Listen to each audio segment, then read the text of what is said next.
High ladies, আপনি অনেক চেষ্টা করছেন কিন্তু আপনার ওজন আর কোনোভাবেই কমছে না, একই জায়গাতে দাঁড়িয়ে থেকে গেছে। একে বলে প্লেটিও। আসলে আপনার শরীর নর্মাল রুটিন ও ডেলি এক্সারসাইজকে অ্যাডপ্ট করে নিয়েছে, অথবা আপনি যে খাবার খাচ্ছেন সেটা সঠিক ব্যালেন্স হচ্ছে না। তো তার ফলে আপনি হাজার চেষ্টা করছেন কিন্তু আপনার ওজন কোনোভাবেই কমছে না।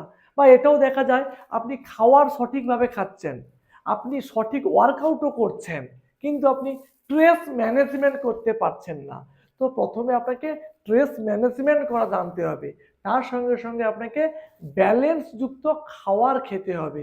সেখানে আপনি প্রোটিনের মাত্রা বাড়াতে হবে, ফ্যাটের পরিমাণ কমাতে হবে, মাইক্রো নিউট্রিয়েন্ট আছে এমন ভেজিটেবল আপনার ডায়েটে অ্যাড করতে হবে। আপনি কি চাইছেন আপনার ফিটনেসকে নেক্সট লেভেলে নিয়ে যেতে? তাহলে অবশ্যই আমাদের লেডিস স্পেশাল সিরিজ ফলো করতে ভুলবেন না কিন্তু।